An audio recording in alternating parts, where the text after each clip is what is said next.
ക്ലാസ്സിനകത്ത് ഇന്നലെ രാത്രിയിലുണ്ടല്ലോ നമ്മുടെ ഒനിയിലും അഭിലാഷും കൂടെ അനുമോൾക്ക് നല്ലൊരു ക്ലാസ് കൊടുക്കുന്നുണ്ട്. കാരണം എന്ന് വെച്ചാൽ നല്ല ഒരു മോട്ടിവേഷൻ ക്ലാസ് ആണെന്ന് വേണമെങ്കിൽ പറയാം. കാരണം ഷോ അവസാനിക്കാറായി. ഇനി വിദ്വേഷം പകയൊന്നും വെച്ച് പുലർത്തരുത്. അതെന്തുവാന്ന് വെച്ചാൽ പറഞ്ഞു തീർക്കണം എന്ന് ഇന്നലെ അവർ പറയുന്നുണ്ട്. അപ്പോൾ അനുമോൾ ആദ്യമൊക്കെ പറയുന്നുണ്ട്, പറ്റത്തില്ല ചേട്ടാ, എന്നെ പലതരത്തിലും പല രീതിയിലും എന്നെ ഇങ്ങനെയൊക്കെ പറഞ്ഞിട്ടുണ്ട്, ഞാൻ അവരിൽ നിന്ന് പ്രതീക്ഷിച്ചിട്ടില്ല.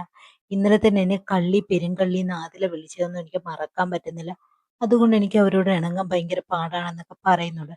പക്ഷെ അഭിലാഷും ഉനിയനൂടെ പറയുന്നു, അതിന് വെച്ച് പുലർത്തേണ്ട കാര്യമില്ല, കാരണം ഷോ അവസാനിപ്പിക്കുകയാണ്. ഇതുപോലെ എല്ലാവരും കൂടെ ഒരുമിച്ച് വരുന്ന ഒരു സാഹചര്യം ഇനി ഉണ്ടാവത്തില്ല. ഇനി ഇങ്ങനൊരു റിയൂണിയൻ ഉണ്ടാവത്തില്ല. ഉണ്ടായാലും അതിൽ ഒന്നോ രണ്ടോ പേരൊന്നും കാണത്തില്ല. പക്ഷെ ഇത്തവണ അങ്ങനെയല്ല, എല്ലാവരും ഉണ്ട്. അപ്പോൾ ആ പകയും വിദ്വേഷവും എല്ലാം നീ ഇതിനകത്ത് വെച്ച് അവസാനിപ്പിക്കുമ്പോൾ പ്രേക്ഷകർക്ക് നിന്നോടുള്ള ഇഷ്ടം കൂടത്തേയുള്ളൂ. അത് നീ ഉള്ളിൽ വെച്ചുകൊണ്ട് പുറത്തോട്ട് ഇറങ്ങിയാലോ, അല്ലെങ്കിൽ ഇപ്പം ഈ വോട്ടിങ്ങിനെയൊക്കെ നിന്നെ ബാധിക്കുന്നവർ നല്ല രീതിയിൽ പറഞ്ഞ് മനസ്സിലാക്കുന്നുണ്ട് കേട്ടോ. അതുപോലെ തന്നെ നമ്മുടെ പിന്നെ ഷാനവാസും കൂടെ നിന്ന് പറയുന്നുണ്ട്.